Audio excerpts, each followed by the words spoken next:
So this is something new for the channel today. I'm interviewing Professor Richard Gill, who's probably known to many people, the vast majority of people that are going to watch this video. He's a well-known statistician, obviously been involved in miscarriage of justice cases and the exoneration of nurses that have been wrongfully convicted previously. This is the first time, obviously, that I've done an interview and posted it online. So I simply have used Zoom to record the audio and video. I don't know what the quality is going to be like, so I'm recording this ahead of time just to say this is the best that I could do. I don't know how it's going to turn out. Hopefully, it will be okay. This is going to be a three-part interview. I'll discuss more about that at the end of the interview. And I'll just say as well that there's a lot more people that I would like to bring onto the channel. For some of these people, it's not appropriate at this time. It will need to be done at the right time. So I'd like to make this a regular or semi-regular feature, but I can't say that there'll definitely be an interview every week. There probably won't. But there are numerous people that I'm connected with that I would like to bring onto the channel and probably can. The other thing I'll say is that it's very likely that my dog will interrupt this interview. She just walked around the floor interrupting this piece now, and I'm not going to re-record this. So, as I say, it's very likely you'll hear Kiko at some point. So I hope you enjoy the interview, and thanks for your continued support. Okay, so I'm here today with Professor Richard Gill. I'm sure he's known to many of you and needs no introduction, but I've got a biography of Richard that I'm going to read out here. So Richard studied mathematics at the University of Cambridge between 1970 and 1973 and subsequently followed the Diploma of Statistics course. He obtained a PhD in mathematics in 1979 with the thesis Centering and Stochastic Integrals, which was supervised by Jacobus Oosterhoff and Karel Scheffer of the Vrije University, which awarded the doctorate. My Dutch pronunciation is probably not very good. During his career, Gill has supervised 24 PhD students, including Sarah van der Geer and Mark van der Laan. In 1974, Professor Gill was appointed at the Mathematical Centre, later renamed Centrum Wiskunde and Informatica of Amsterdam. After receiving his PhD, he continued to collaborate with Danish and Norwegian statisticians for 10 years, co-authoring statistical models based on counting processes. Professor Gill became head of the Department of Mathematical Statistics at Centrum Wiskunde and Informatica in 1983. In 1988, Professor Gill moved to the Department of Mathematics at Utrecht University, where he held the chair in mathematical stochastics. His PhD students include Sarah van der Geer and Mark van der Laan. In 2006, Professor Gill moved to the Department of Mathematics at Leiden University, where he held the chair of mathematical statistics. He retired from Leiden in 2017, but I believe retains an office and emeritus professor status there. Richard is a member of the Royal Netherlands Academy of Arts and Sciences. He is a past president of the Netherlands Society for Statistics and Operations Research. Professor Gill was selected as the 2010 to 2011 Distinguished Lorentz Fellow by the Netherlands Institute for Advanced Study in Humanities and Social Sciences. So with that being said, hello, Richard. Hello. It's so good to say all that stuff, but anyway. Yeah, well, it's nice. Leiden. I mean, your Dutch pronunciation needs a bit more bad. Let's be honest, it's bad. It's bad. Leiden University. Leiden University, yeah. Okay, that's no problem. Yeah. Cool. So, wanting to begin today by discussing the current situation. So, over the last few days, we've now seen Jeremy Hunt come out saying this needs to be resolved quickly, it needs to be referred, essentially. We may not have put it that bluntly, but that was certainly the implication. And there's been quite a wave of media coverage. Dr. Evans has put his foot in it again. There's been lots of front pages. So I just wanted to ask you, firstly, your reflection on the current situation and how you feel things are progressing. Well, I feel they're progressing well, better and faster than expected. It has been... the whole thing has been going in the good direction much faster than anyone would ever have expected for quite a while now. Yeah, so I'm cheerful about what is going on, and of course there are lots of big hurdles ahead and so on, and probably the CCRC will just take as much time as possible to do things because they don't want anybody to get the impression that they're just merely reacting to public pressure, you know. So they will be asking for some people to write some reports again, and I would hope they would even ask the original trial experts to give their opinion on the new experts' opinions in the application. I mean, that's what they ought to do, and whether or not it would be, of course, wonderful if some original trial experts would actually support some of the new trial experts. You never know. But okay. Do you think that's a possibility? Do you think that the original Yeah, experts? I think so.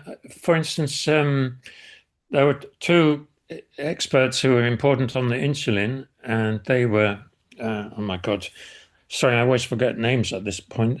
Hindmarsh Um, is one of them, isn't it? there's, yeah, the woman who used to be a student of Vincent Marks and who's now at, like the place which he founded. Sorry, I'm Is blanking it on the Walk? name. Is her name Kimberly Yeah, Walk? Gwen Walk. Yeah. Yeah, look, Gwen Walk is a good scientist, and she was a student of Vincent Marks. I emailed briefly to her. She was actually quite happy to talk to me. She said, but I never got around to doing it, and she probably wouldn't have been allowed to if Yeah. at the time. And then there's the lady at Liverpool, the boss of the lab, whose name I'm It's forgetting. Anna Milan, isn't it? I think. Yes, Anna Milan, Yeah. yes. I mean, those are both, I believe they're both decent people and they're both good scientists. And so I think they could very easily, and I actually suspect that the words of those which have been quoted, I mean, I don't know what they actually said in court. I suppose they have written reports and that some words from those reports have been read out.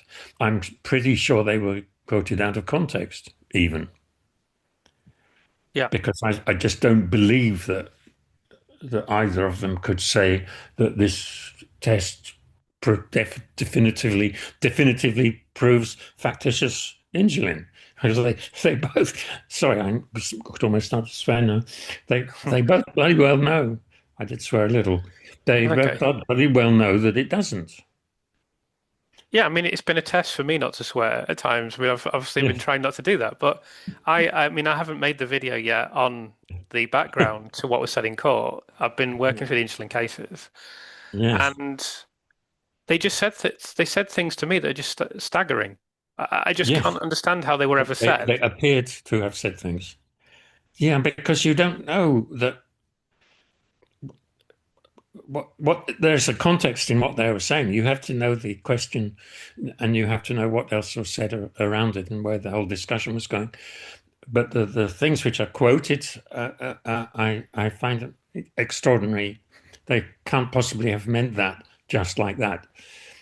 They might have said, one would usually think that, or I mean something like that. You know, I bet there was some small print or proviso in what they were saying. And I think that could well come out because I do believe that these two ladies are decent people and good students, you know, both decent people. Sorry, not students, good scientists. Yeah, yeah. So they should say the right thing now.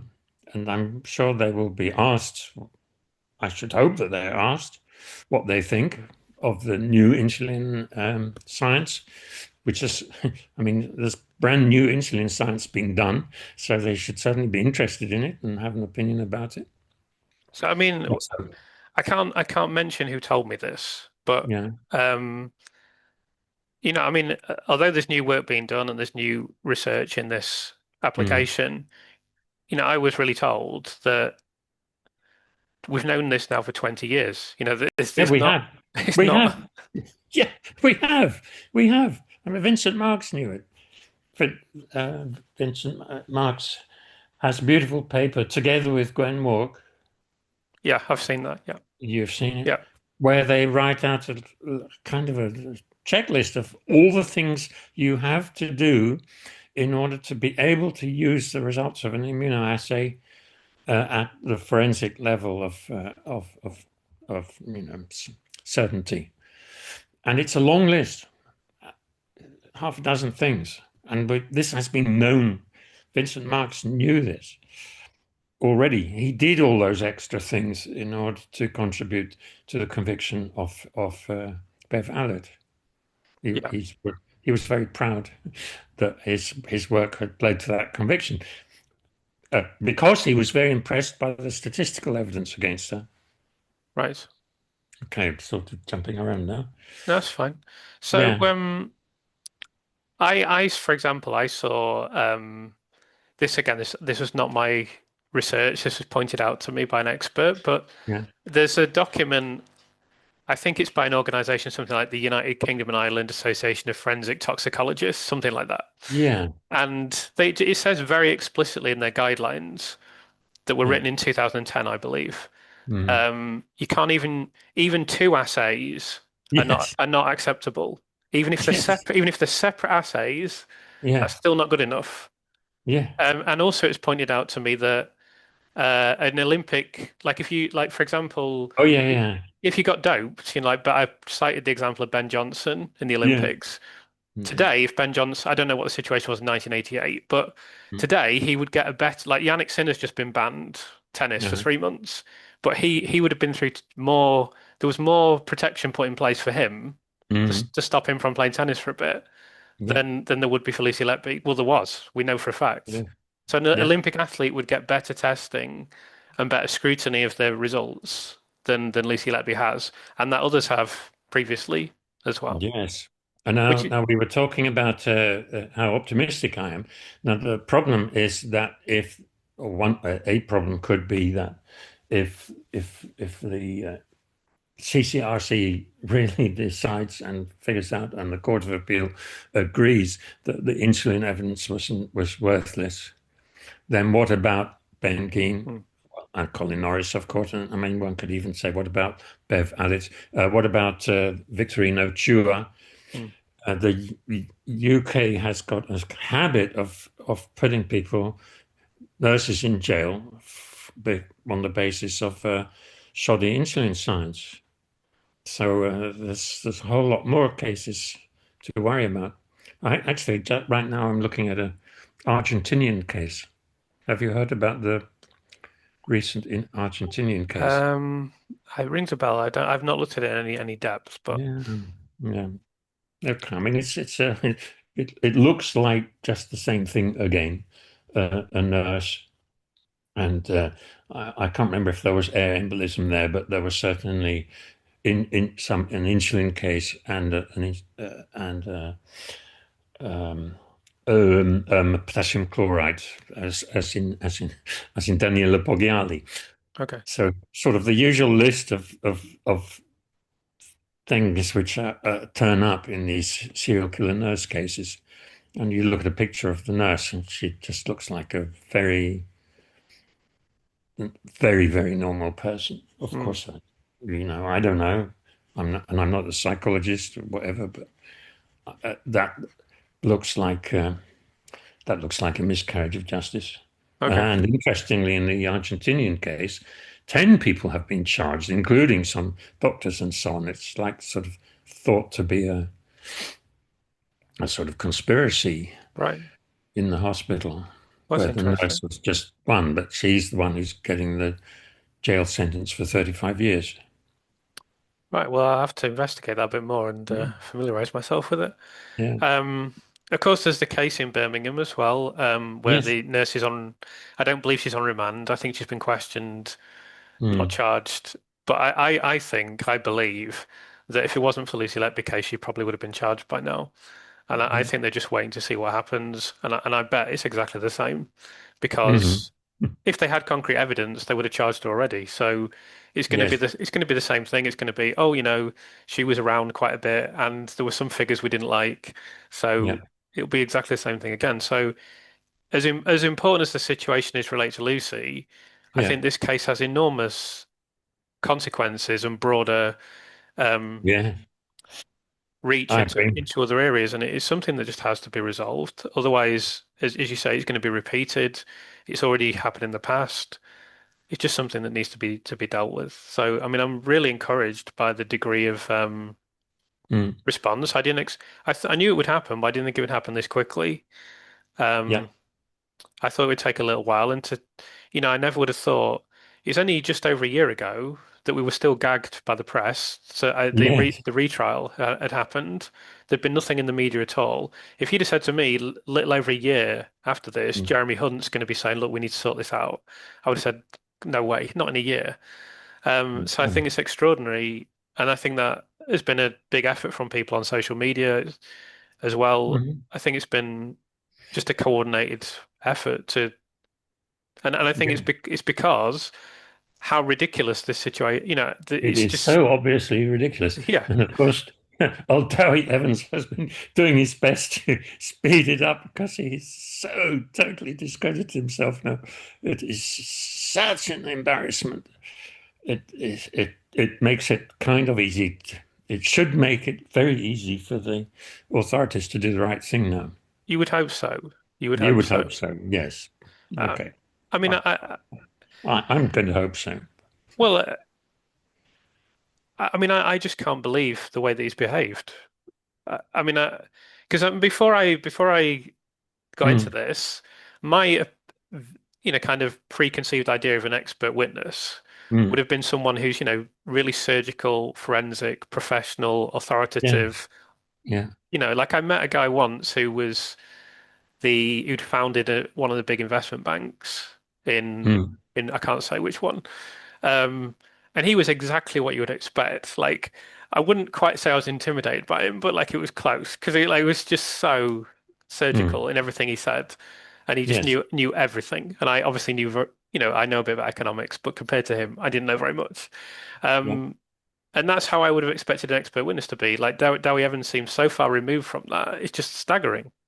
It is staggering. It tells us something about the state of family courts, Yeah, where which is where he's been working for the last, making all that money for his I don't know, swimming pool and son's car and daughter's horse. Yeah, yeah. It's awful. It's awful.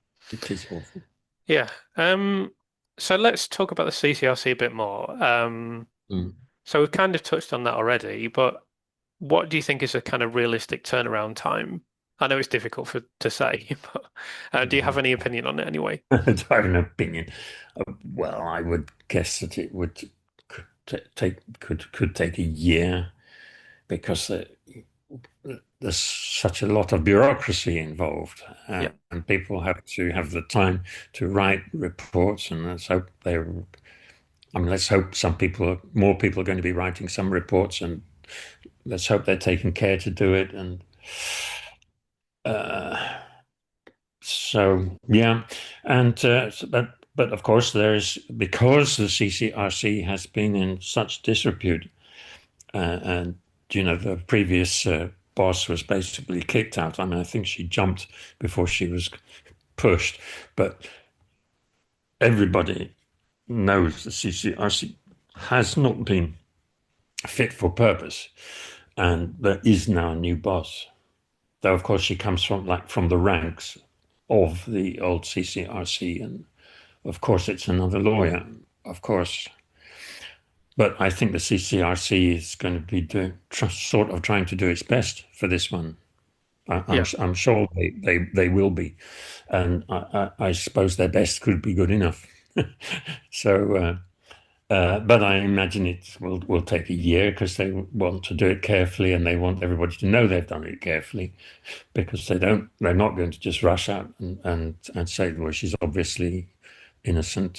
Here's our recommendation, right? They've also got to deliver something which substantial to the Court of Appeal, I suppose.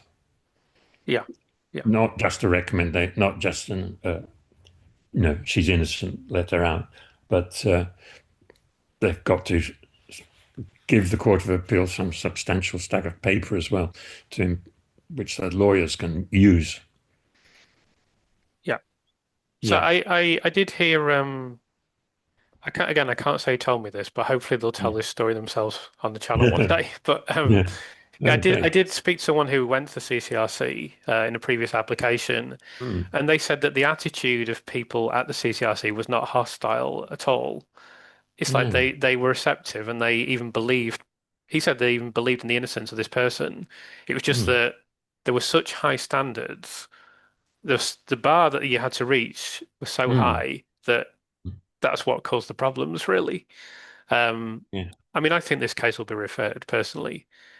Yes. It would amaze me if they said, Yes. I I think mean, even a very high bar, this is going to be easy to yeah, agree that she's likely innocent and that the some either has to be done again or it has to be stopped completely. And probably safer in view of political repercussions is just to let Lucy out hmm. and not have a retrial, because I think a Yeah. I mean, retrial would be I don't see so how embarrassing. I don't see how there can be a retrial exactly for those reasons. I mean, it would be such an embarrassment for the Crown Prosecution Service. Yes. And the thing that I've always Well, of course, cited, it would be an opportunity for the Crown Prosecution Service to actually withdraw their case. I you mean, have to, I mean, it'd be interesting to see if they would do that. They like to say, "Oh, we stand by our prosecution," you yeah. know. Even when they were told, well, the swipe card data is wrong for 9 infants in the Mm, case, they still mm, said, "Oh, we're confident it's fine." yes. Based on what? Based on what? You Yeah. can't, it's like just total rubbish. So Yes. it'd be interesting to see if they do that. By the way, concerning experience with the CCRC, I mean, I have some experience because I Okay, helped Mark MacDonald with his application to the CCRC for Ben Geen, and I did some okay, novel statistical analysis of data, which Mark MacDonald had got students to get from hospitals around the UK through Freedom of Information. And I wrote a report showing that um, um, what is it? You have collapse due to cardiorespiratory arrest of a patient in the emergency room. I mean, arriving in the hospital, accident and emergency is quite common that patients have who are obviously already pretty sick to be being brought to accident emergency, that they should actually collapse while being processed in accident and emergency. And it's very often cardiorespiratory arrest.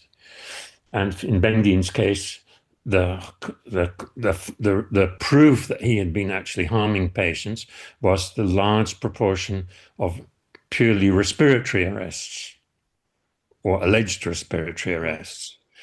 And if you look at the statistics, it's completely clear that what has happened is that people were already suspecting him harming patients by causing respiratory arrests, and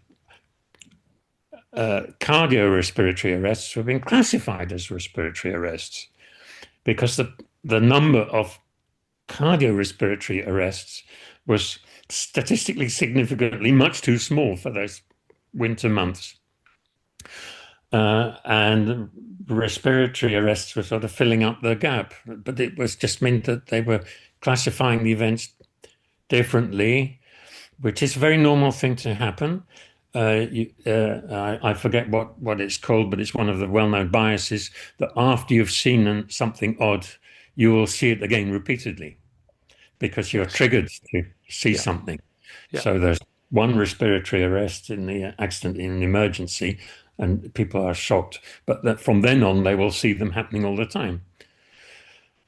Yeah. Now we sent in he sent Mark MacDonald, of course, submitted that application to the CCRC, and it came back with a totally silly, short, sort of scathing refusal.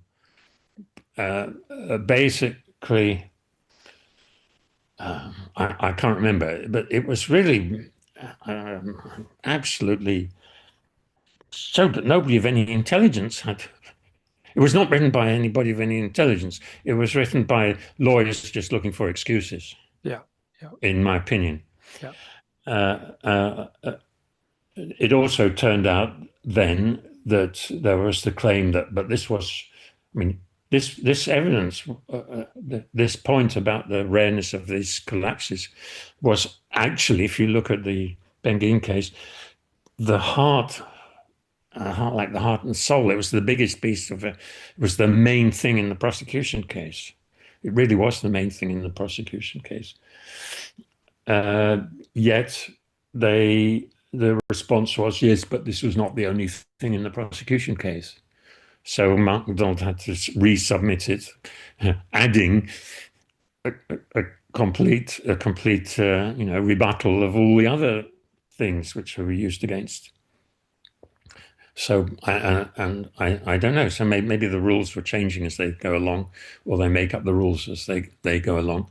But he essentially had absolutely watertight scientific rebuttal of the main pillar of the prosecution, and they just wrote back, well, but this wasn't everything.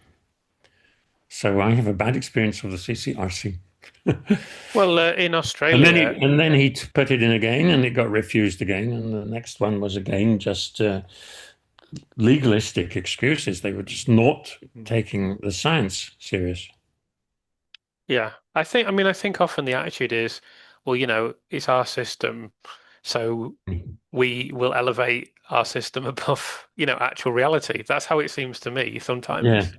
But Yes. in the Australian, the Kathleen Folbig case, Yes. I went to see a presentation and they had Kathleen Folbig's lawyer spoke, Uh-huh. and she said they went to the Australian Court of Appeal, whatever the equivalent is, Yeah. and she said, I walked into the room and I immediately knew that we were going to lose. She said, I had a bad feeling from the moment we walked in. Yes. And she said they basically just pushed the science aside and said, oh, but she confessed in her diary.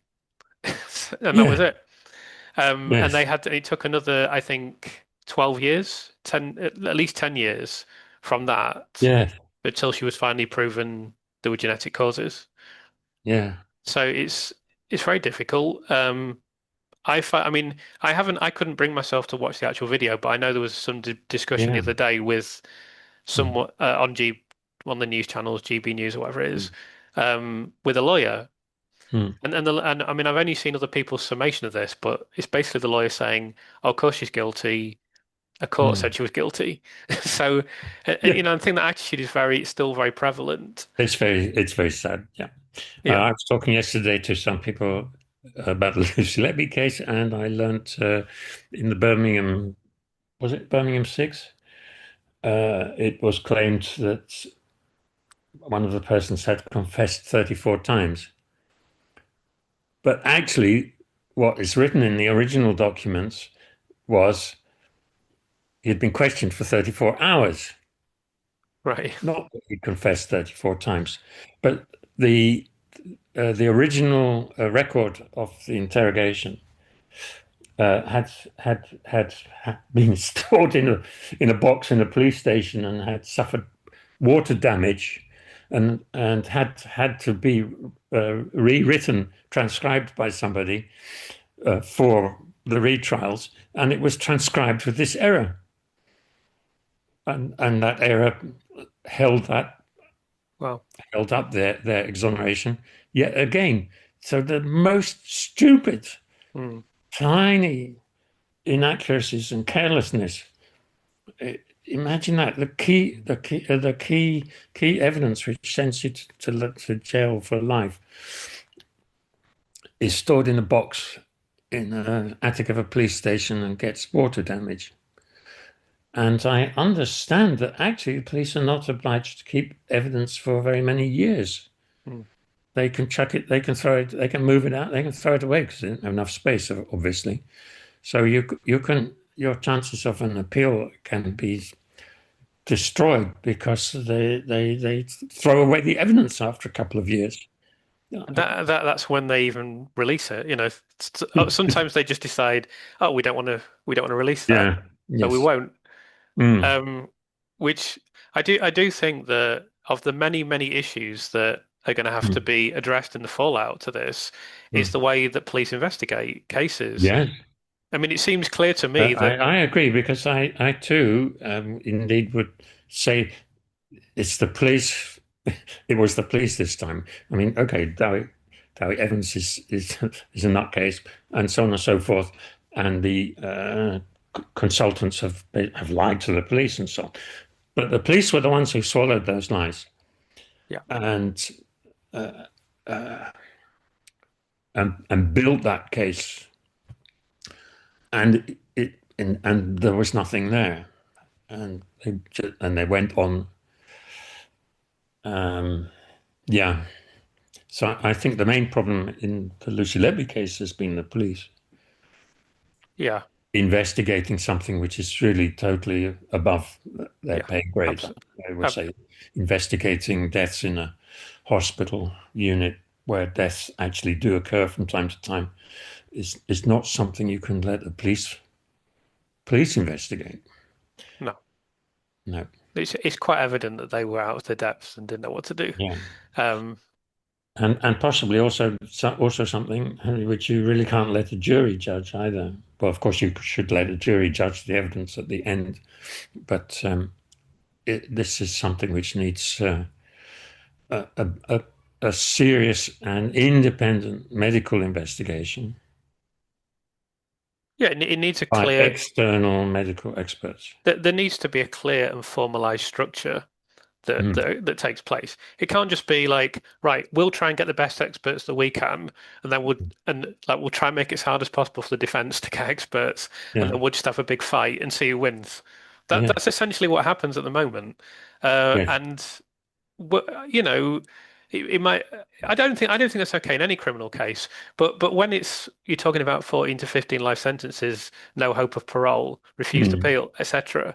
Hmm. We deserve Yeah, a better standard of defense because I don't think even if the people watching this who believe Lucy Letby to be guilty now, with everything that we know now, I yes. don't see how anyone could possibly say it was a fair trial. It surely should have been Hmm. what will occur in the future, which is the people that were part of the prosecution versus the people that are available now. It should have Hmm. been something like that, obviously. It shouldn't have been Ben Myers trying to. No, I believe Ben Myers made massive mistakes in this Yes, case and in the me too. preparation. However, it shouldn't have come down to, right, here's some prosecution experts just saying whatever they can. The main one that's 95% of the prosecution worked with the police directly. Mm. And then Ben Myers trying to unpick them himself with no real medical input. I mean, Yes, that's just not acceptable as a process. no. And that needs to change. And really, I mean, I am sure you'll agree with this. When the judge wrote to Judge Goss, Oh, yeah. just Lord Justice Jackson, Mm. objectively, that should have been the end for Evans in that court case. He should have just been right. We're throwing him out now. He can't be part of this. Yes. But of course, they didn't have the gut. In my view, I don't know why he decided to make the decision he did, but in my view, they just didn't have the guts to do it because it would have made the court look ridiculous, and they were too far down the line to actually because it would have resulted in a mistrial. I'm sure Yes, because they couldn't have just. it It's like should have. I suppose that Judge Goss himself was convinced of Lucy's guilt. possibly. I don't know. But Yeah. anyway, the point is there needs to be a formalized process, and it needs to be a hell of a Mm. lot better than the process for this court case. Yes. That's certain. So I want to ask Yeah. you about your background as well, Right. because today we're going to talk about the cases you've been involved in previously. Right. So the first question that I just wanted to ask you was how you initially became interested in statistics. Well, that's interesting because actually it came through. Well, it came through the lectures on statistics, which I was getting as a mathematician, as a student of mathematics. And we had some probability in the first year, and it was totally boring because it was about the combinatorics of counting number of ways, getting outcomes with cards, and I don't know. It was totally dull. I didn't like probability at all. Then the second year, I started to like probability because we had fantastic lectures about stochastic processes and about processes evolving in time in a random way and how random processes can produce wonderful results, like, evolution, for instance. So I got really excited about probability then. And then in the next year, third year, there was, or maybe at the same time in the second year, there was a course on statistics, which the first course in statistics for mathematicians is actually rather dull because the mathematics is not very interesting. It's rather dull No, no. mathematics. Yeah. And it involves lots of considerations from the outside world, like from the real world. Okay, well, I was interested in mathematics for the real world, but it involves lots of considerations which probably you're not ripe enough to find interesting. But during the first statistics course I followed, the lecturer gave an example of the breathalyzer test, which decides whether people should be, get a fine for drunk driving. And the and it was all about the fact that that breathalyzer test has random error in it. And the error, and that means the test does not tell you for sure. You have to set a threshold and you say, if the test gives a result bigger than this, then we will give you a fine. And otherwise, and the point was the choice of the critical level is actually a moral choice, or it's a choice which society makes, but it's basically a moral choice because you're balancing the people who are drunk and shouldn't drive, but you'd let them drive because you put the threshold too high, and the people who are not actually drunk and have not drunk too much, but right? There's the two kinds of errors, and both kinds of errors are going to be made, and you have to balance them some way or other. And essentially, that's a moral choice. And again, it's written down in law.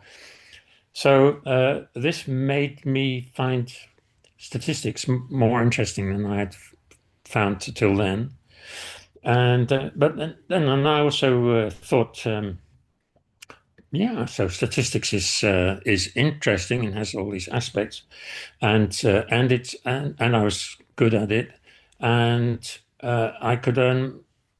I could have a career earning money by being a statistician, which was why after my undergraduate studies in Cambridge, I went to do the so-called diploma of statistics rather than going to do a master's, which would be the gateway to doing a PhD, because I did not want to go into academia.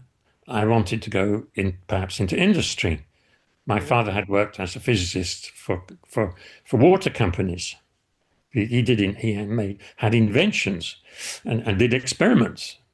He burst plastic pipes in a bath in the grounds of the Water Research Association, where he had a sort of little laboratory, all very British amateuristic laboratory, and he burst plastic pipes by stretching them and hitting them and putting too hot water through them and so on. And this was at the time when plastic pipes were just being introduced into use in, for drinking water and Mm. plumbing, so on and so forth. So that's and I loved the atmosphere of that place. So I wanted to become an applied scientist working in industry, but I was not good at doing experiments. My teachers at school said I should go and study maths with physics because that way I didn't have to do chemistry experiments. Because I mean I loved chemistry, but I couldn't. I was lousy at the experiments.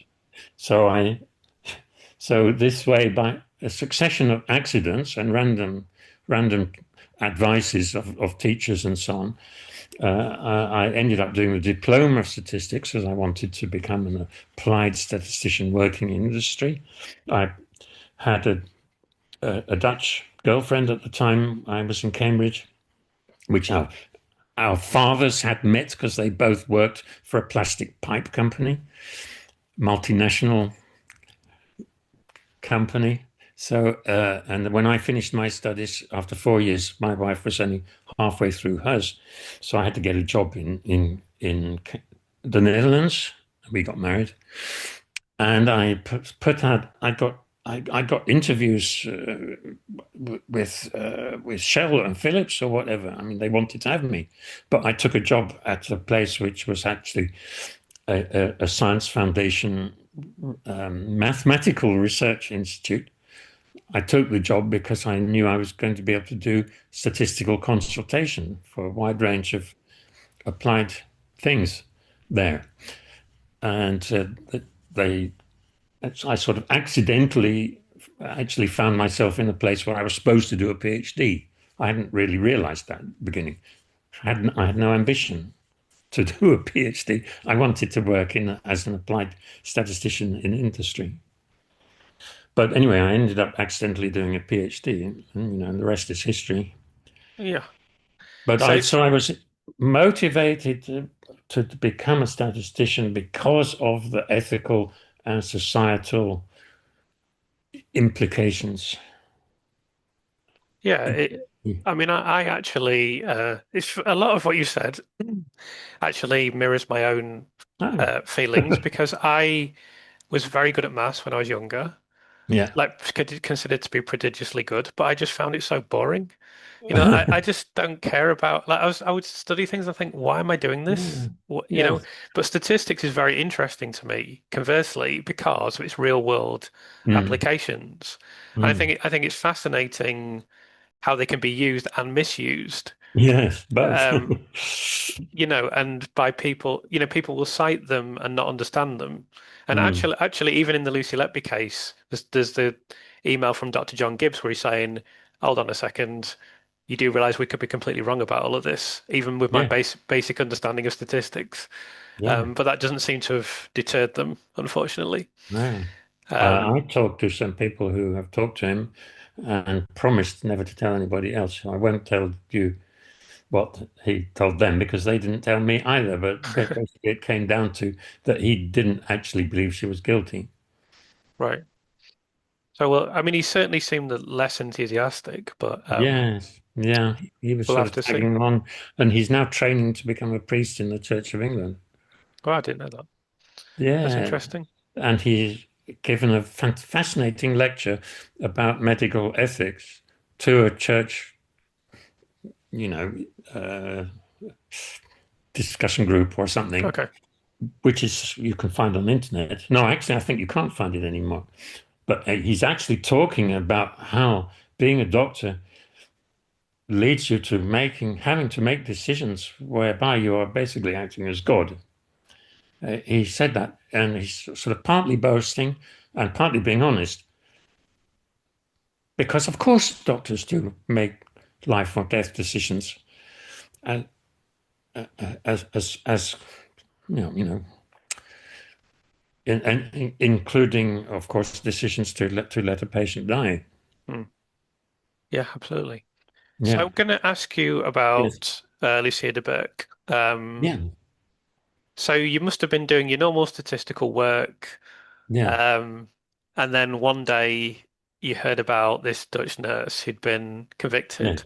So could you tell me a little bit more about that and how you became involved? Yeah, so I was, yeah. So of course, I was doing my normal statistical work at the time. I was, by the way, my normal statistical work wasn't terribly normal because I was completely into quantum physics and actually statistics in quantum physics experiments. Hmm. But okay, partly because of sort of the philosophical and no, not ethical, the metaphysical questions.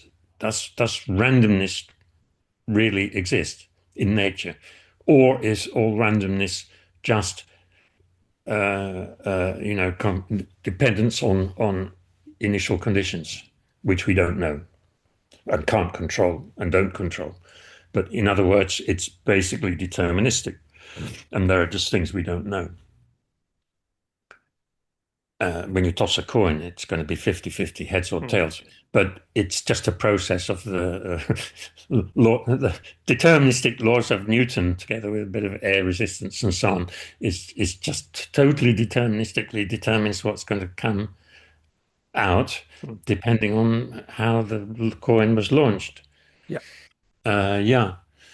So Lucia de Berk, the case was going on, and we read about it in the newspaper, and we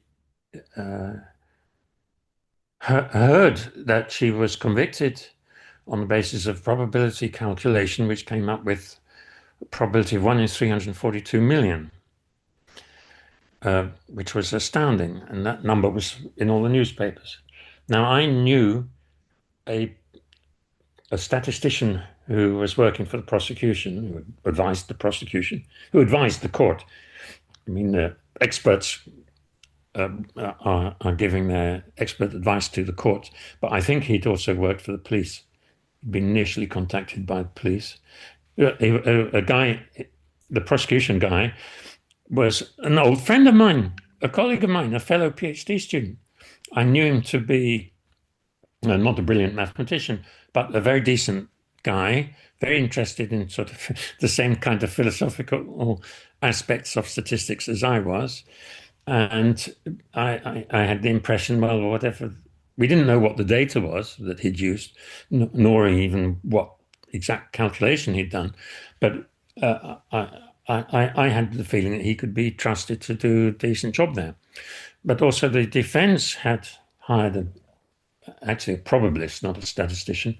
That was a mistake because he was a very nice probabilist, but he'd never actually analyzed any data because probabilists don't do that. Lawyers don't know the difference, obviously. But and I knew him too, and he is also a decent person. And though he does believe in intelligent design and some odd things like that, but rather philosophically oriented. And his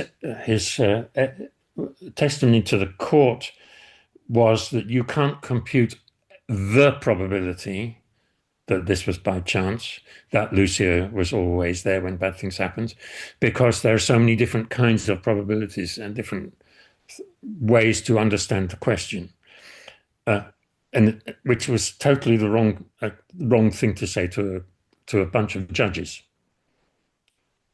Right. Yeah, absolutely. The other guy, the statistician guy, my friend, the statistician, he had explained to them that he could calculate the probability and what he'd done, and this was it. And he was actually practiced in giving statistical evidence in trials, and he had a gift to know how to do it in court, which is to make, in a Dutch court, you want to impress three judges, not 12 jury members, but three judges. Basically, it's the same because the three judges don't know anything about science or probability or statistics, no more than 12 ordinary jury members. But his trick was to kind of flatter them. And you can see actually, was it Nick Johnson, the prosecuting Barrissy, also using all the tricks to flatter the jurors and tell them very complicated things which they probably don't understand, but make them feel kind of proud because he makes them think they can understand it. So the statistician in the Lucia de Berk case was very skilled at doing that and telling difficult things in such a way that judges thought they understood it. And actually, only late, but anyway, that's what was at the first trial in 2003. The case started in 2001. Police investigation started 2001. The trial in 2003, she was found guilty on the basis of a probability calculation, 1 in 342 million. But nobody had seen the actual means of calculation or the data. And there was a lot of debate in media about this question of sending somebody to jail on the basis of only the probability that they're always there when bad things happen. Right? Now, we send people to jail on the basis of probability calculations when we send them to jail for DNA analysis, on the basis of a DNA analysis.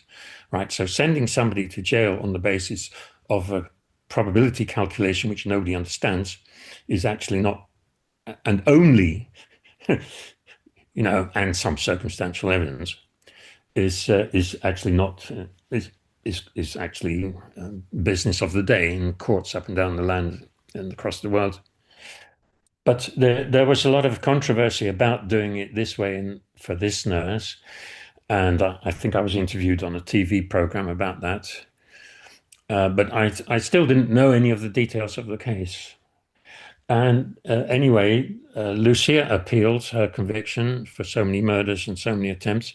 And the prosecution appealed too, because they had charged her with more than she got convicted for. So there was a retrial in 2004. And at that time, statistics was not used at all. quite remarkably. The judges wrote like a 120-page summary of their argumentation. And on the first page, it says, we only use incontrovertible scientific medical evidence to support our judgment, which was so many murders and so many attempted murders. And with a statistical probability calculation does not enter into the deliberations at all. So at that point, and everybody believed she'd been convicted on the basis of irrefutable medical evidence. And about a year later, in 2005, the whole thing went finally up to the Supreme Court because some piece of evidence had got lost or forgotten. But the Supreme Court decided just to found it irrelevant.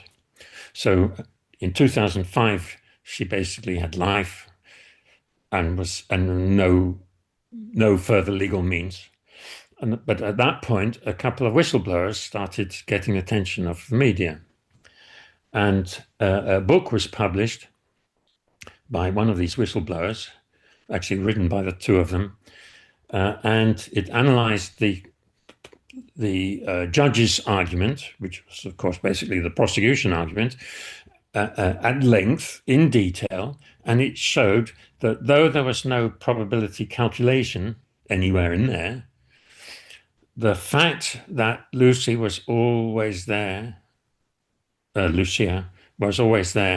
when bad things happened, and nobody could explain it. She couldn't explain it. She didn't understand it, right? She thought she was spooked or something, right? Nobody could explain why she was always there when the bad things happened. That fact was in everybody's minds. Medical experts gave their medical sort of verdict that certain events were unnatural because Lucia was there. They actually wrote that, right, in their report to the court. And these two whistleblowers had uncovered this. And so you see that the sort of statistical fact, the statistical fact of the spreadsheet basically had contaminated almost everybody's thinking, including all the medical and toxicological scientists who gave evidence which was sort of used to nail Lucia. But it was still really only the statistics, really. Almost only. Now, at that point, I got very angry. I read that book and I got angry because I felt that we statisticians had been fooled, which was indeed the case. And we statisticians sort of joined the growing campaign and were in the vanguard of the campaign, right at the front. I think that's the vanguard. Yep. And not just myself, but some colleagues of mine. And at some point, I organized a petition, and it was signed by all the professors of statistics in the Netherlands. And there was a cartoon in the newspaper. The petition was signed by all the statisticians in the Netherlands. That cannot be a coincidence. It's one of my favorite. I mean, I have it framed on my wall. And I organized the petition, but of course I did get my friends to sign it, and they signed it enthusiastically and willingly. And I also got a Nobel Prize winning physicist to sign the petition too. And some people believe that this was the reason why the Lucia de Berk case was indeed overturned, because when the lawyers found out that they even had a Dutch Nobel Prize winning physicist telling them that they'd got it all wrong, they had to. It didn't mean that they had to they had to just put out of jail. No, they had to take the case seriously, and they seriously, I believe, put the best people onto basically the CCRC process, because we have one as well. for just the same reasons as Britain has a CCRC, following just as bad miscarriages of justice about the same time.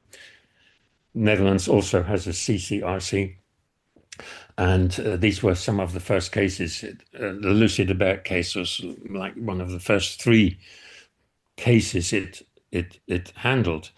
And so a certain committee, it was all a bit more public than in the British system, because we know who is the CCRC. The Dutch version of the CCRC is like a commission. It's a number of people, and a number of persons. We know the persons, and the way they work is that they set up a sub-commission for each case, which has been submitted to them. And that sub-commission is like a little third-world inquiry, you could say. It's three persons, a policeman, a lawyer, and I think it was a medical person. I can't remember exactly. There were three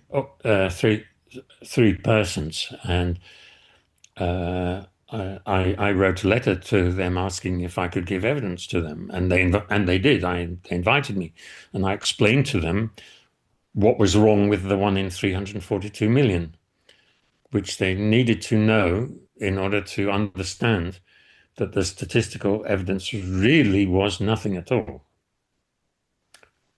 So I think I've answered your question now, but I'm not sure. Yeah. I Yeah, mean, I got involved in the Lucia de Berk case because I was furious. And the same reason I'm busy in the Lucy Letby case, actually, because I see science being abused, and I see my science, statistical science, being grossly abused, and it really motivates me very strongly.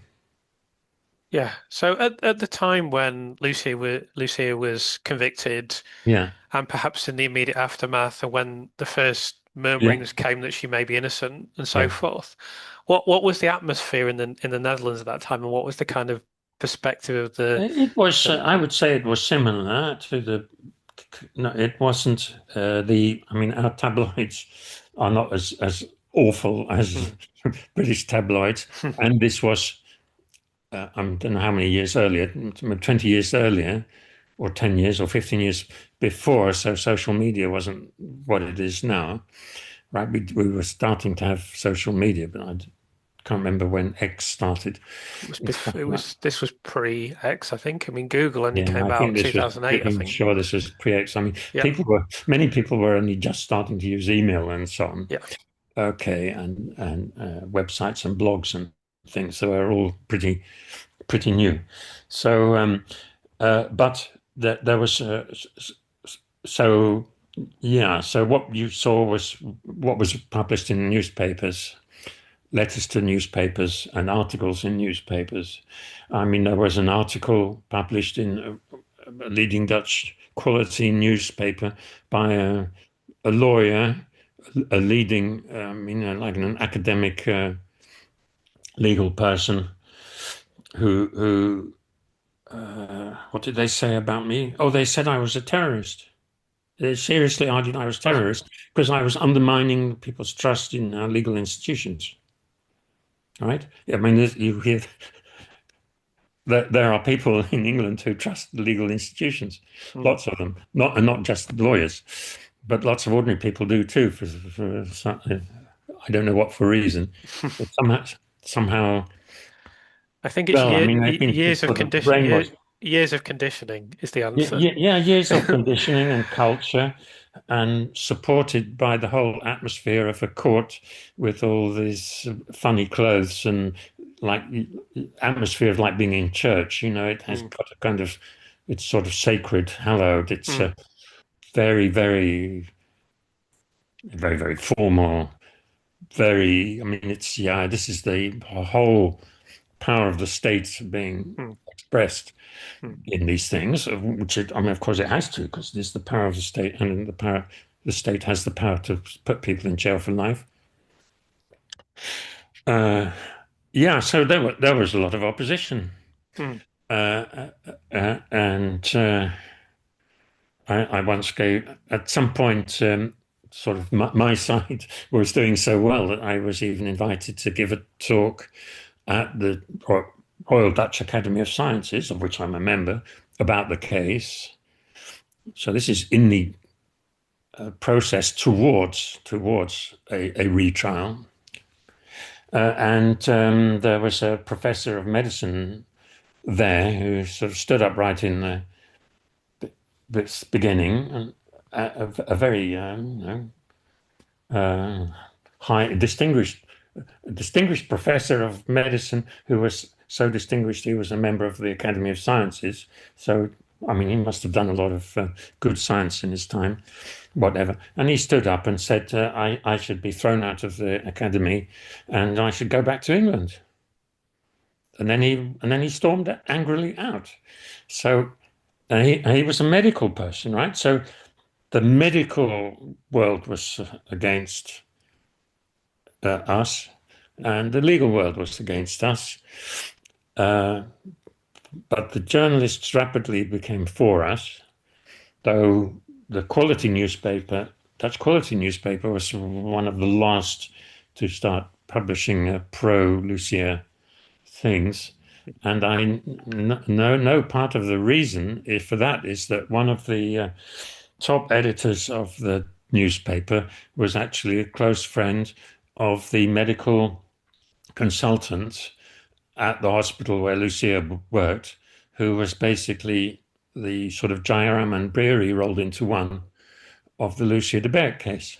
She was a pediatrician and a very high-ranking pediatrician, and she had in The Hague at the Children's Hospital in The Hague, so it's kind of very special hospital for children, not just a pediatrician in any hospital, but the chief pediatrician in the children's hospital in the Netherlands, in The Hague, and she was a close friend of the creme de la creme of Dutch society, and was interesting to find out all those connections. This was part of the reason she was protected for so long, because actually she was paranoid and actually never gave evidence in court, even though she had basically directed the police investigations.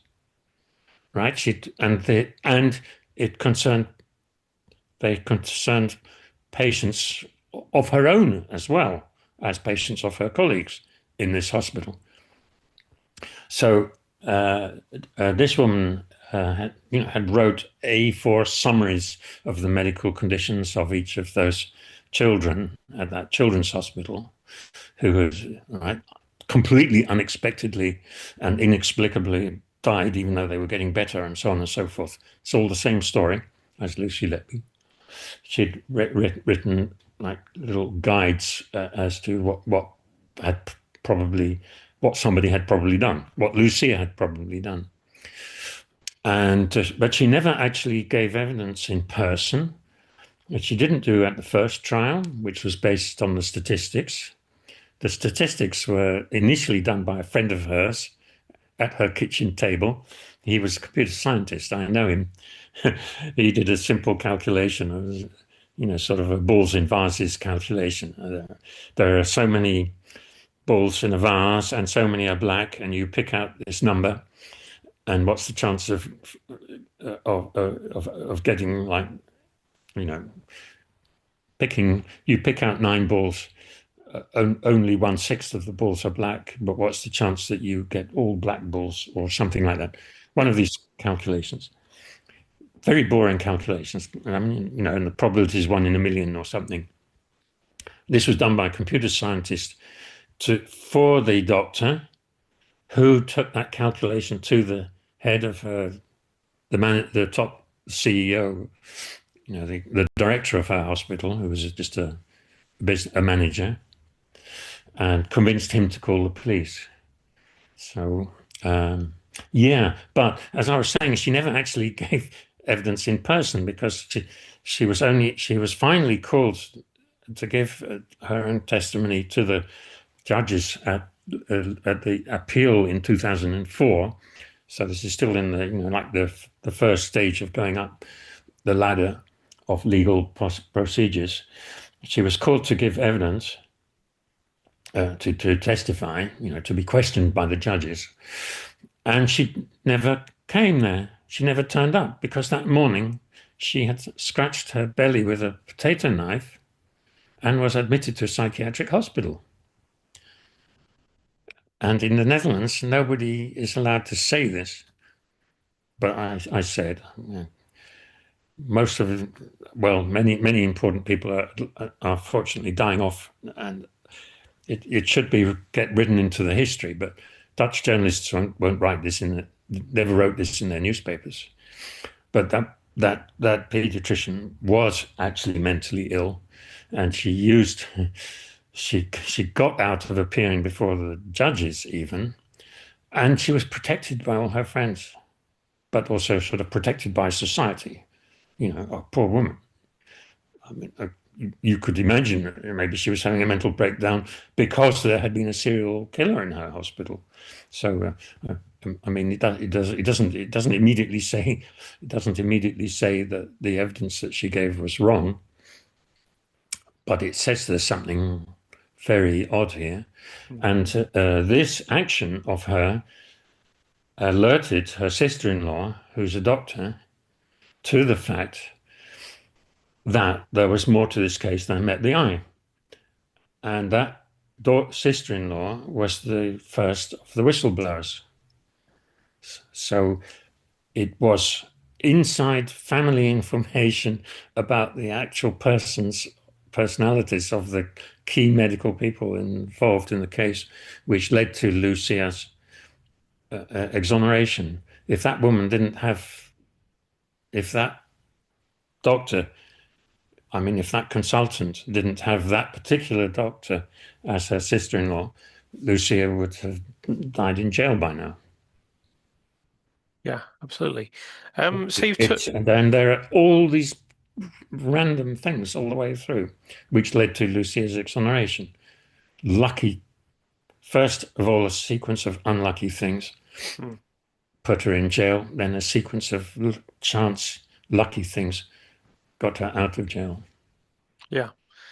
So you've touched upon this already, but what are the parallels between the Lucia de Berk case and the Lucy Letby Yeah, case? they are overwhelming. They are, as soon as, I mean, I could sort of smell the parallels at the beginning from the news reports. Like I followed the Lucy Letby case from the moment it was first in the newspapers. I read the Guardian, so I suppose at some point it was reported in the Guardian. But there had been a suspicious spike in deaths at the hospital, and a nurse was helping police with their inquiries or something like that. I can't remember what the first thing was which alerted me, but it would be something like that, and it would probably be soon after the soon after there were press releases at all, and it was just the same. It was just the same as the the press releases which the police in the hospital in the Netherlands put out. But of course, once the trial was well underway, it became shockingly clear to me, appallingly clear to me, that it was completely the same, just completely the same. And you had basically, you had like the statistics, which immediately convinces lots and lots of people, but not people who can think.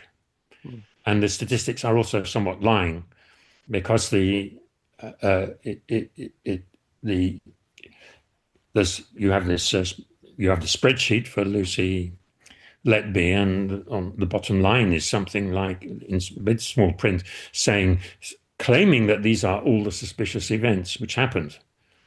But I mean, we now know they weren't even all the suspicious events. They weren't all the events which somebody had thought to be suspicious, because Dowie Evans had found even more suspicious events, and they're not in the list. And everybody interprets it as containing all the deaths, and we only found later it was only half of the deaths, or less than half. Anyway, so there was that point that the case is sold to the public and to the judges and to the jury by shockingly bad statistics. That became clear in the Lucia de Berk case once we actually got to see the numbers and the report of the statistician, and there were so many stupid blunders in that. And the main thing was that the definition of, well, one of the main things was, there were really three main things, but one of them was the definition of a suspicious incident was basically an incident which was maybe a bit surprising, where Lucy was present, or Lucia was present, right? In the Lucia de Berk case, cases where Lucia hadn't been there at all were left out. And yet the table was supposed to show all the deaths, but it didn't show all the deaths, and so on and so forth. So that was the same. Then there's the emphasis on writings of the the suspect, the accused. Lucia de Berk wrote some very odd things in her diary, and of course Lucy Letby wrote some very odd things on those post-it notes, and they are the things which grab attention, which come into the media, and which convince people, because you walk the streets of London, you ask people what they think, and if you find people who think Lucy's guilty, they'll say, "Well, she confessed, didn't she?" Right? She confessed, didn't she? Or she was there every time. She was there every time somebody died. They'll say, or they'll say, Yeah. "What's the third thing?" Or they might say there was proof she poisoned them with insulin. Yeah, these are the Right? three key aspects of evidence. These are the three key aspects. Now you have the same three with Lucia de Berk, because you have you have the writings, you have the dodgy statistics, and you have what seemed to be at the time strong toxicological evidence that a child, a 6-month-old baby, had died poisoned with digoxin, heart medication. I take some digoxin every day for my dicky ticker. Okay. But, and if I would eat all the pills in my bottle, I would be dead. Right, so I don't do that. No.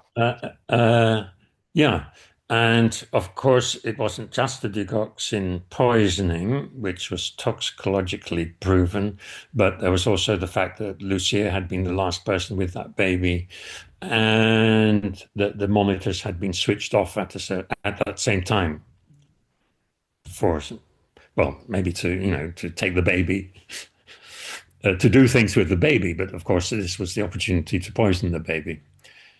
So she had like opportunity and motivation because of the diary, and because she had this strange urge to do something awful which she couldn't tell anybody about, which was obviously an urge to kill patients.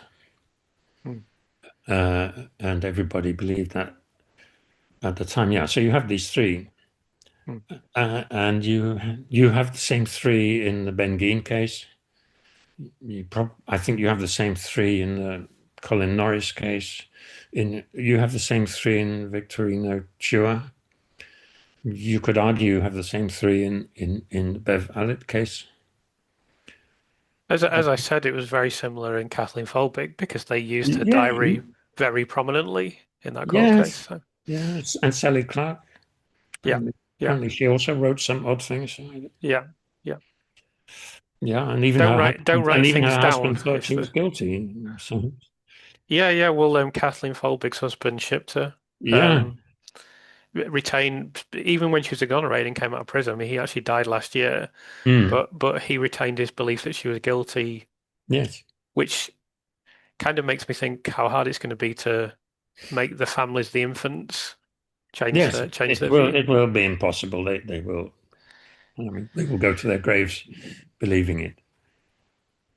Yeah. So much has been invested in it, and they've been lied to so much, Yeah. and their lawyers have a vested interest in it being murders and not whatever else. Yeah. Absolutely. And they are sort of insulated from the press as well. So, Yeah. yeah. Yeah. So, Yes. I wanted to ask you about the Dutch court and appeal system Yes. versus the UK, because I know when I've spoken to you previously, Mm. you've told me a lot about the court system in the Netherlands, and Yeah. it's quite significantly different from Britain. Yes, it is called an inquisitorial system, which, and of course, British people are now familiar with that because the Thirlwall inquiry is an inquiry, and you have like three. I don't know if there are three lawyers, if there are two lawyers sitting next to Baroness, whatever she is, Thirlwall, but you have a judge's bench of three judges, and they are the fact finders. There's not the jury; they are the fact finders, and and they call witnesses and they sort of interrogate them. They well, yes. Let me think. Maybe I'm really forgetting in the Dutch situation whether actually there's a sort of a prosecuting lawyer and a defense lawyer. I'm pretty sure there are, and they will also get to say things. But but basically, the show is run by three judges. Well, much like a British trial is run by one judge. They have the British judge has so much power in who is called and in what order and so on. So Yeah. as time goes by, I see less and less differences. I see Right. less and less differences. But the system is sort of formally a different system. It's called inquisitorial, and it was introduced by Napoleon as he conquered many parts of Europe. And it's a great pity that he didn't make it to England because it was actually everywhere he went, it was an opportunity for progressive reform in state institutions. Mm. And so in many places, Napoleon was sort of welcomed. Right? He didn't like being conquered by somebody else, obviously not. But actually, he brought in, at last, the much delayed Enlightenment and so on and so forth. And so many countries have enthusiastically adopted various of Napoleon's innovations and kept them, not just adopted them. They enthusiastically adopted them, and of course they kept them as well, even if some sort of ancien regime got reinstated. But there were also steps towards democracy and so on and so forth. So Napoleon really shook things up in a good way, as well as the bad things that happened. And actually, the Second World War did the same again because the countries which had been occupied actually often and kind of had to take care of the people who had been collaborating during the occupation. This was another opportunity for reform, I think, in many countries in Europe again. Yeah. So okay. So it's inquisitorial, and it is. There are two, well, there are a number of words which are used by legal scholars. It's inquisitorial. Um, the British, sorry, the Dutch system is not adversarial because in the British system, it is adversarial in the sense that it is a battle between two lawyers. And the barristers for the prosecution and defense are the ones calling witnesses and cross-examining them. And the judge is supposed to be adjudicating, right? And you see it in American TV all the time that the two barristers go and have a chat to the judge. One of them raises a problem and the judge has to adjudicate. Mm. And the two barristers come up to the judge and have a little quiet chat together. Yeah. And then the judge says, what is objection overruled? Or objection granted. I suppose that happens in England too. I mean, based on what I saw in this case, it doesn't. Of course, I'm basing my opinion of Yeah. the American system mainly on TV, so that's Yeah, a limitation of me my too. opinion. But based on what I've seen, um, it seems to happen less because there didn't seem to be any objection to anything in this court case. No, For me, indeed. extraordinary things happened Yes, and were asked and were yes, stated, yes, but everyone just no one batted an eyelid as far as I can see. yes. So that What, inf what, that what is what uh, is true is that it is theatre. yeah, absolutely. I mean, it is theatre. Also in America, it is theatre. The And same as politics. I mean, is they're put people yeah, in parliament are political performers, and these are just legal performers, yeah, essentially.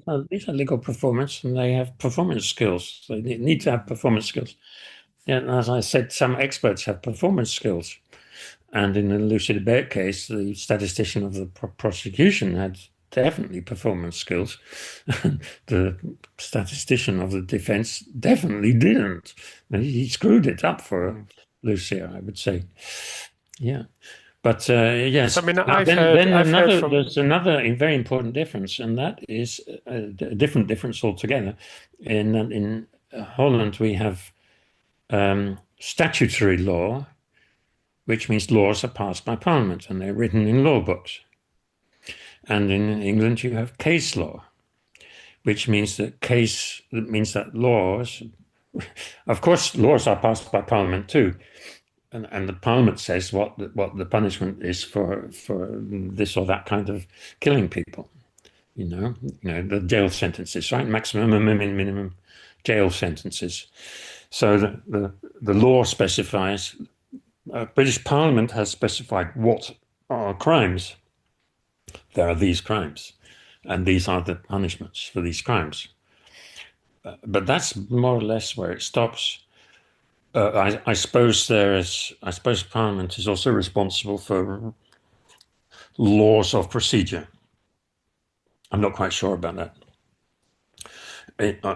But maybe the laws of procedure are actually also just accumulated, or I guess they're basically passed by the highest courts, the Court of Appeal and Supreme. Does Britain have a Supreme Court?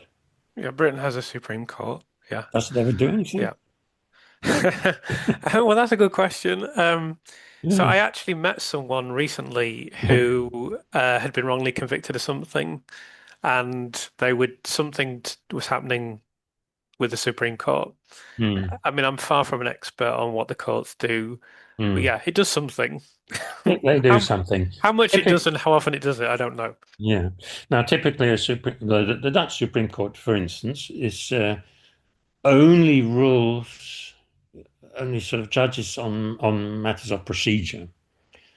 Right? So uh, you have a trial at a lower court, and then and there are more of these lower courts than the higher courts. Then you can appeal to a higher court, and by the way, you can generally have an appeal. Appeals are routine.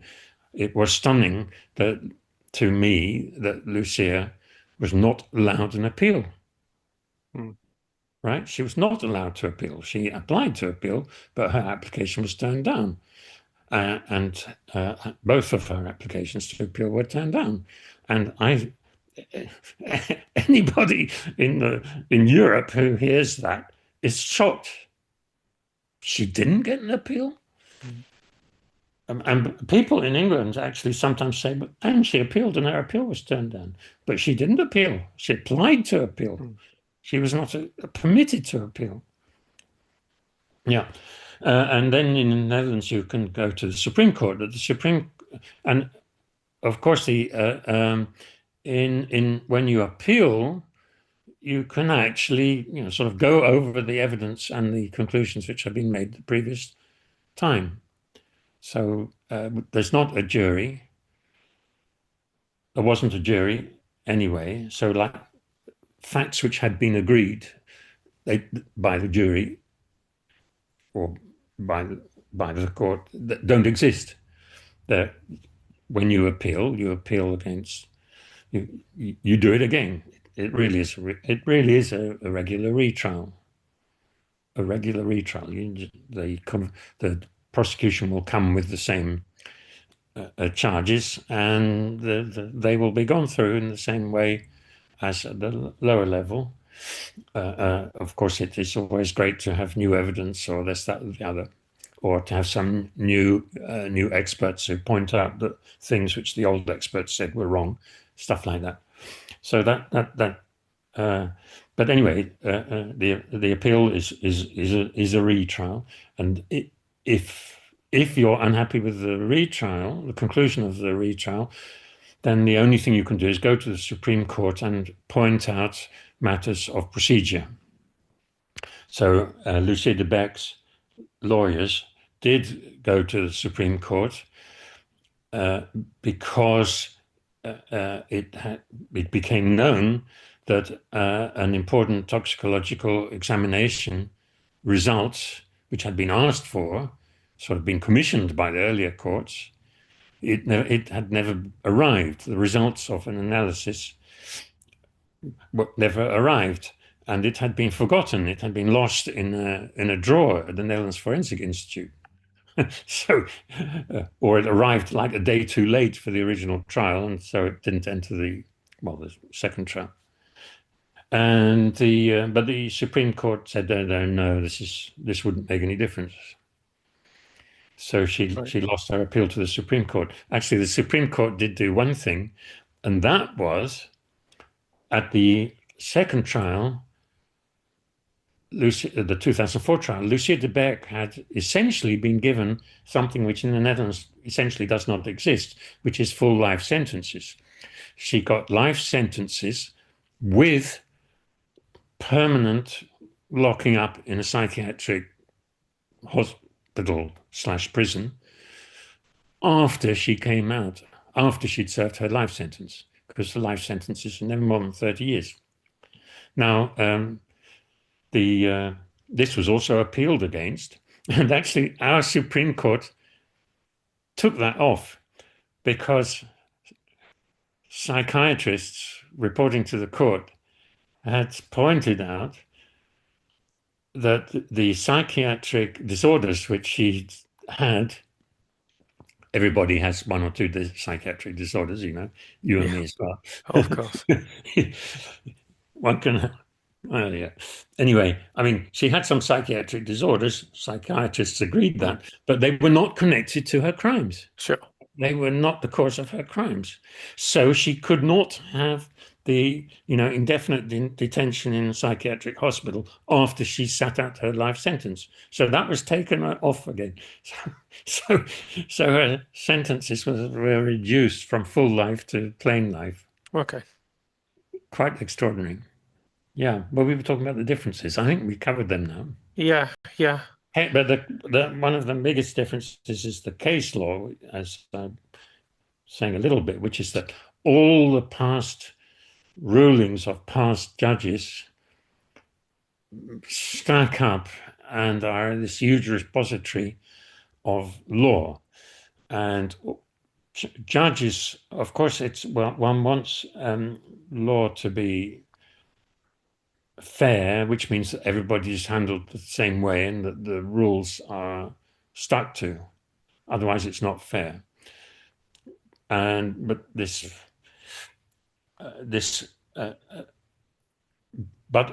okay, and this has allowed judges over the years to kind of add to the body of law. It's naturally it can be needed from time to time, right? They find out that there are alternative explanations, interpretations of past laws, and we should be interpreted how the original writer intended. And if we do that, then we get a different conclusion. And then this becomes a new ruling, and becomes an addition to all the books behind on every lawyer's wall, which have to be quoted all the time. But what this means, I think, is that there is a kind of violation of the trias politica, the separation of the powers. the idea is that laws are passed by Parliament. The people pass the laws, basically, and the people. It's a democracy. We the people, are sovereign, and we have lawyers. I mean, we have judges and lawyers, and their job is to interpret the law, and we have policemen, and their job is to what's the word? To check, make, to they can use force Yeah, uh, enforce. to enforce the laws. Yeah. Yeah, you have enforcing the laws, interpreting the laws, and including judging, which is what judges do. Judges do judge, and writing laws. That's what the people do. Yeah. But because many laws are actually written by judges, Parliament doesn't even know when things have taken a wrong turn. I mean, some of these past rulings, which are applied again and again, might have seemed reasonable then, but they may be unreasonable now, and there's no way they can get re-looked at in the British system. Mm. They can only get re-looked at when there is a miscarriage of justice and people realize that judicial reform of some kind is needed, and then this could of course lead to rewriting laws.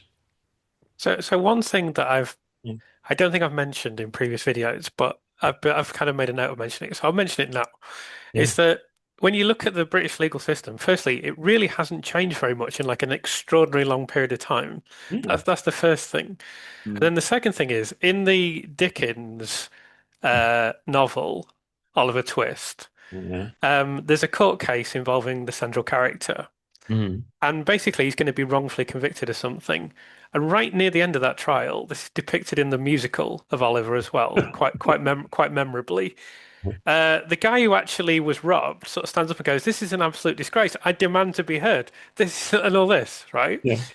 Now, obviously, this is a narrative and it's a novel, so Mm. we don't. This isn't something that actually happened. But Dickens is known for his social realism, so we can Yeah. reasonably infer this could have occurred.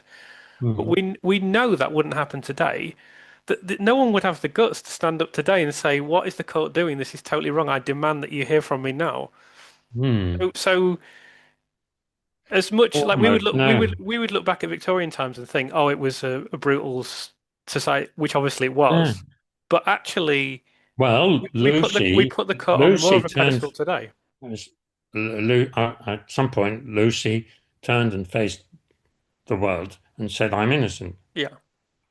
At some point, Lucia de Berk uh, walked out and said, "I didn't do this. You're all crazy," or I Mm. mean, something like Yeah. that. So actually, people do occasionally stand up and say this is all bullshit. I mean, they were the When actual defendants. the actual Um, defendants, yes. but I mean, you wouldn't get someone from the gallery saying, "Oh, I haven't been heard," because No. think of the tabloid coverage, for example. You'd just Yes. get absolutely hammered. Um, so Yeah. I feel like the court is put on more of a pedestal now than it ever has been. I, But I mean, it comes back to what we said earlier about the police's role is needs to be mm, examined and their processes because they just seem focused on, right, we just convict someone, that's our job. yeah. And if we convict someone, it's a result. And now That's what it appears. Yes. it does seem that way, but Cheshire Yeah. Police now have created an enormous rod for their own back because they will Yeah. have to deal with the fallout from this. Already they're having to deal with it now. Yes. Um, and they don't, you know, the police always seem to be able to act with impunity and there never seems to be any consequences for them. But at some point, you would hope that Yes. someone will actually grasp the nettle and say, look, if you're going to convict someone, Mm, it needs to be done properly. You can't just decide, right, we've decided this woman is guilty. Now we'll just invest all our resources for the next five yeah. years into proving that. Yes. I mean, I know for a fact that people contacted the police with information and were ignored. Yeah. This is before Lucy was arrested. Right. So Yeah. Why? Why would you, if someone comes to you and says, right, we have some critical information for you. I'm a person that has credentials in Mm. relation to this matter. In any kind of dispassionate or objective assessment, you'd Yeah. have to take on that information. You wouldn't Yes. ignore them and then say, we're just not interested. Yeah. Have you got any dirt on Well, Lucy, this is please? against their own code of practice, I'm Mm, sure. mm. And it must be You would think against the so. law, basically. And these are the naughty things which they used to do, which led to previous miscarriages of justice, which led to the establishment of the CCRC, and so on and so forth. I mean, yeah, Mm. this is just the police carrying on as they, well, they're just the same sort of people still, and the sort of new generations, young ones coming up, and they do what gets them, um, kudos from their colleagues. Mm. And of course, a promotion is always nice. It's a sign you're doing things right. So, and I'm sure that, and of course, the public is calling for the police to be tough on crime. If Yeah, yeah, everybody's shouting at the police for not being tough enough on criminals, yeah, so absolutely. they are. I mean, these guys are in a difficult position. Yes. Yes. And yeah, and there are more and more, societally sensitive issues. And my goodness, it must be incredibly difficult to be Yeah. a policeman these days. Yeah, it's very pressurized. I don't think anyone Yeah. could deny that. Mm. So I want to ask you if we can fit this in about Daniela Poggiali. Yeah. Um, because I feel this case hasn't been publicized as much. Yes. So I wonder if you could tell me a bit of background to that case and Yes. what occurred and what your involvement was. Yes, and I agree. Not enough has been said about this case, but also I'm realizing more and more that I haven't found out in as much about this case as I Okay. would like to. But how did it happen? How did I get involved? I read it in a newspaper, right? Uh, I don't read Italian newspapers, but I suppose even the Guardian had one of these lurid photographs of this nurse being arrested or whatever. And I thought, oh my God, this is the same again. And I did some bit of, I Googled and looked in the Italian newspapers, and I haven't, and I saw sort of the signs of, I saw several of the three signs you could say. I saw something which really, shocked the public. It wasn't what she'd wrote, but it was a photograph of her grinning over the body of an old woman who'd just died. And it's called a selfie. But of course, it wasn't a selfie because it was a photo taken by her friend and colleague. And there's a lot of gallows humor in the hospital, especially in Yes. wards full of terminally ill cancer patients and Yeah. very old people just awaiting to die.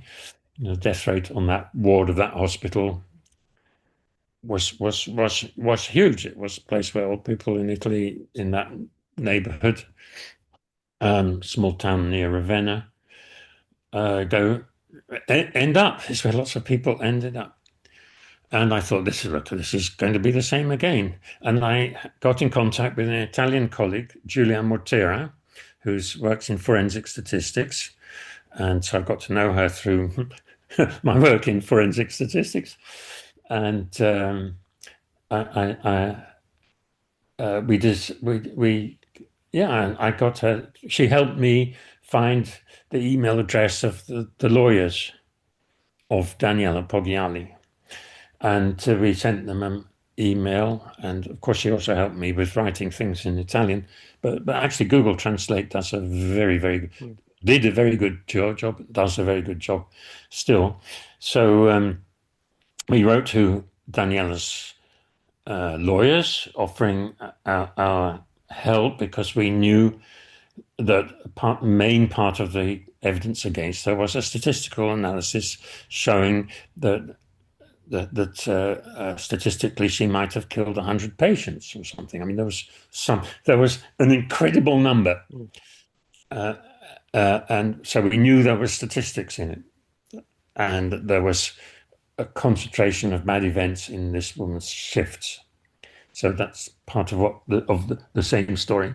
And we knew the nurse was a kind of a notable nurse who stood out in the crowd and was kind of a colourful young woman, and who stood up for herself.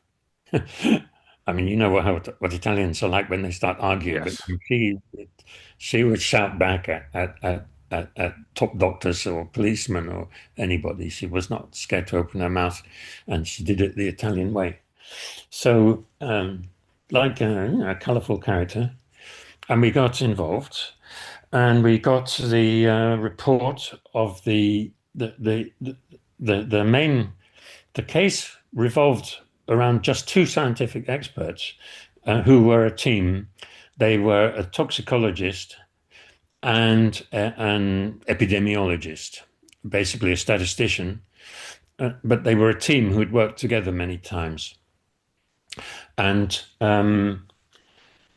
the toxicologist had deduced that, like the what you call the sort of the trigger case, the index case, Okay. but it's sort of the last death, the death which triggered things, the trigger to hospital and police investigations. And I suppose it was through the hospital investigation that these persons were recruited, but I haven't investigated that. That's one of the things I want to find out about the bit more of the prehistory of the case. Mm.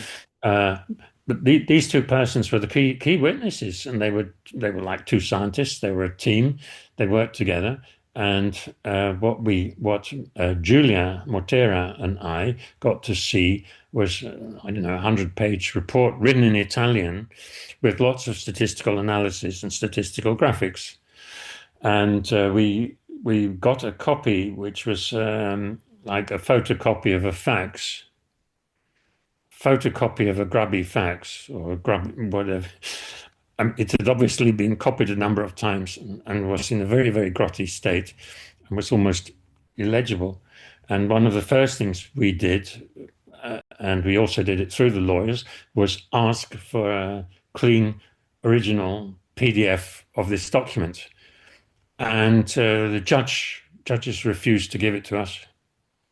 And these two scientists, two professors, refused to give it to us. This is also a kind of typical thing. The Lucia de Berk case, it cost a long, long time to get hold of the official reports written by court experts. In the Lucy Letby case, it is certainly the case that many experts have written reports for the prosecution or for the police, and they are not available, and you Mm. can't get them, as far as I know. I have asked Lucy's defense team if it's possible to get the reports written by dot dot dot and dot dot dot, and they wrote back, "We're not even allowed to tell you if such reports exist." Mm. Right? So these science this is a very, very bad thing.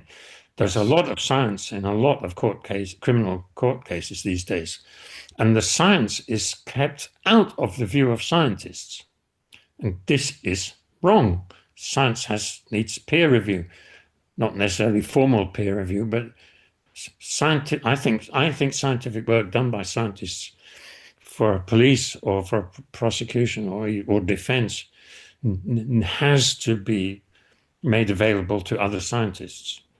Not everybody necessarily, not necessarily published, put out in public, but it must be available to those who have a legitimate reason, legitimate interest, of course.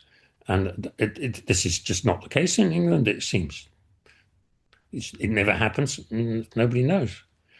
So, anyway, yeah, so it was quite a struggle actually to read the thing. And we could actually quite easily find that the statistics was really utter bullshit. I mean, it was just amateuristic. And I think I'm not sure if we said that, but at some point a journalist said that it was Mickey Mouse statistics, which was a bit of a joke because the epidemiologist's name was Micciolo. So that was a nice play on words. Now, I think we said that in court, this is Mickey Mouse statistics.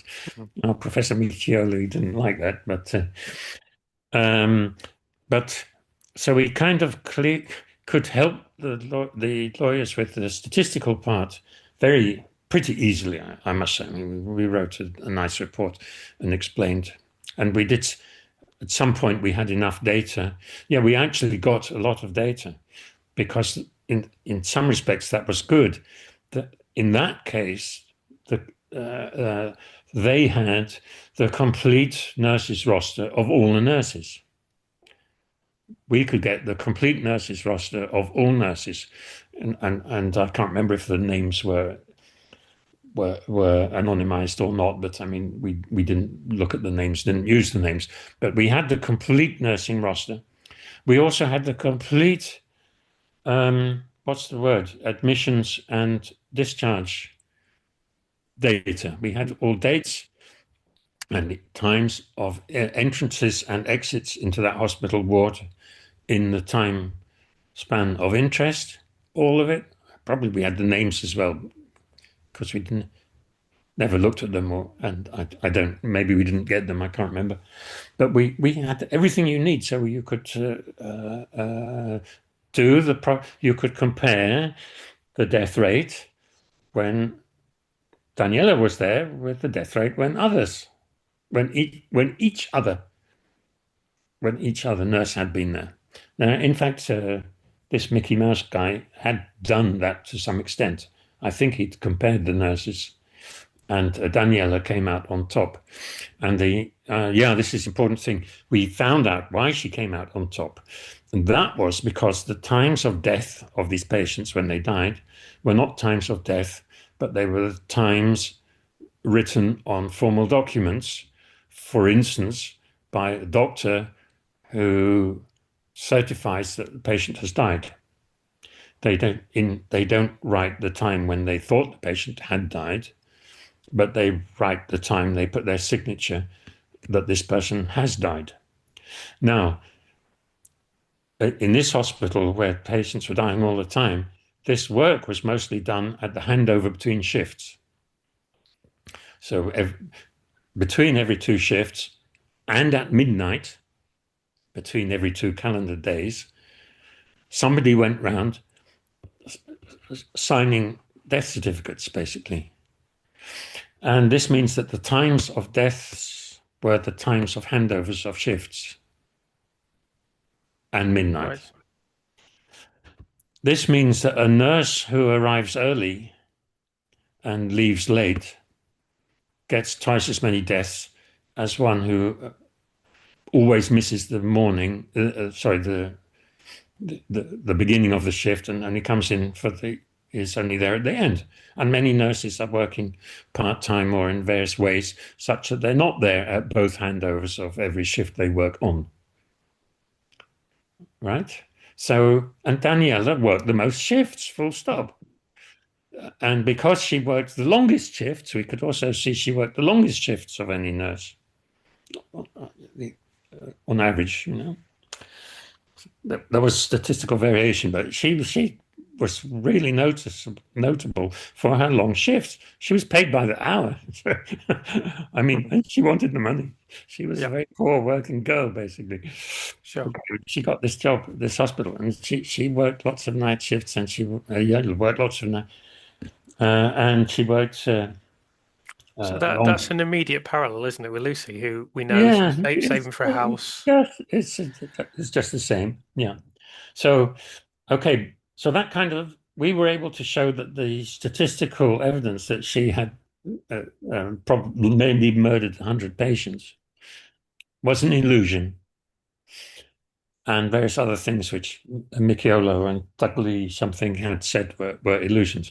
But still, there was the toxicological proof that Daniela had murdered the last patient, or a last patient, with the last patient, I suppose, with potassium chloride poisoning. Now, at some point, we were told by a medical expert who was helping the defense that there was some statistical analysis in the toxicology. Right? Couldn't have known that in advance. All we knew was that, a toxicologist had said that.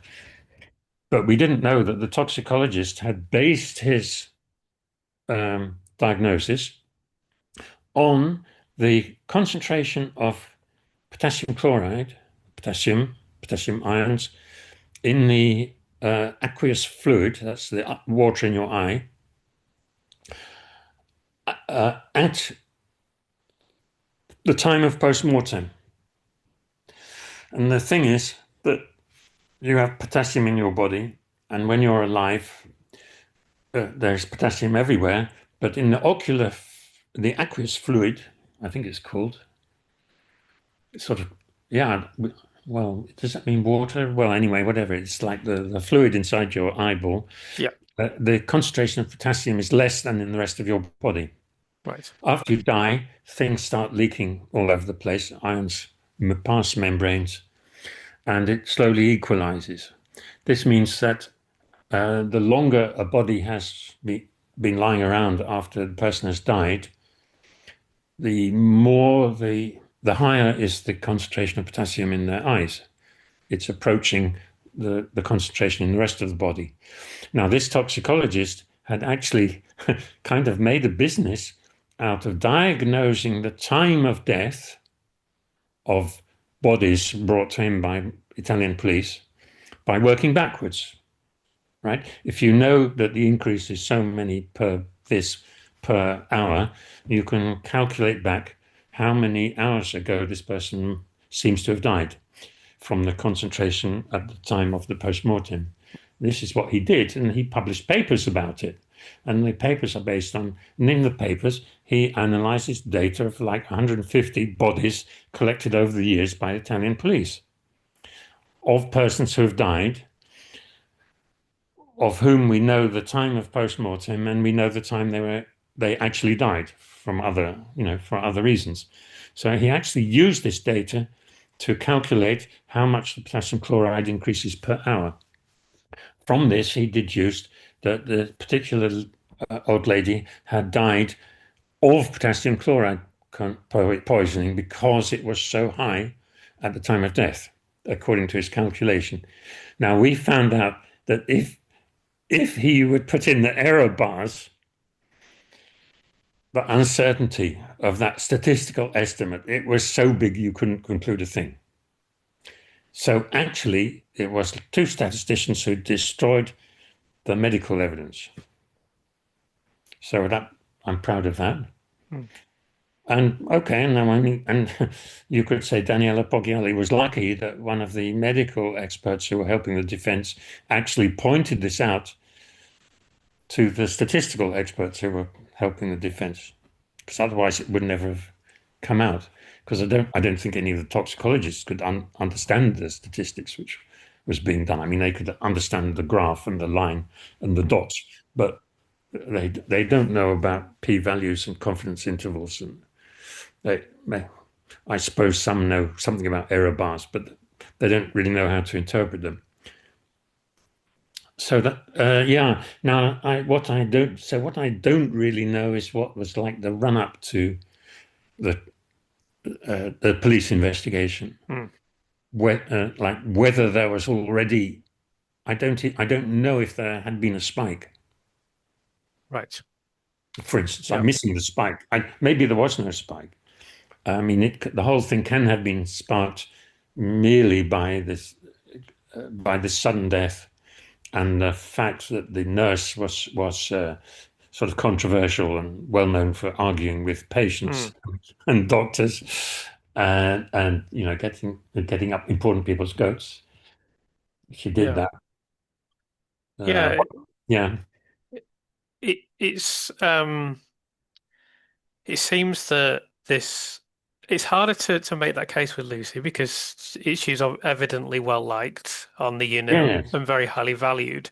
yes. But somewhere in the On the other table, hand, there was a spike. yes, yes. Yes, So the statistical aspect of it is very similar, but yes, there is a comment in one. There's one comment that's in the civil inquiry. It's from Irian Powell, I believe, head of nursing, and she yes, makes this comment about Lucy datexes, yes, even the consultants, which I've come to learn from my interviews and speaking yes. to people that that's not something that is welcomed typically. They don't like being picked up on things. So No, I do wonder if that was a contributing factor, although I can't really say confidently that it was. no, no. Um, We can certainly can imagine that it could be, yeah, especially some sort of prickly, sensitive person like Beery. yes. So I Yeah. do think that that could be significant. Um, Okay, so it's getting time, but yeah, yeah, that's yeah, yeah, yeah. I think we should draw this to a close. Yeah, absolutely. yes, So yeah, thank you so much for joining me today. I really you're appreciate it. welcome. There's one last thing I was going to ask you about. I'll ask you about that first time the next time Okay, instead. okay, Um, thank so you. yeah, yeah, really appreciate you joining me. And obviously, you've got an enormous experience in these cases, so I'm Yes, sure people will love listening to this yeah, interview. yeah. And Kind of keeps me going, yeah, yeah, well, that's it. I mean, Keeps my mind active. absolutely, absolutely. Yeah. So thanks again, and we'll speak again soon, no doubt. Yeah, you're welcome. Looking forward to the next. Okay, cheers. Bye now. Bye. So that was the first part of what will be a three-part interview with Professor Richard Gill. In the second part, we'll be going into Lucy's case in much more depth. And the third part will talk about the future, possibly the criminal justice system and related issues. So, hope you enjoyed this first part of the interview. And if you have any comments or queries, or I think if you can think of anything that you'd like me to ask him, then please let me know, and I'll try to convey that, providing there aren't too many questions.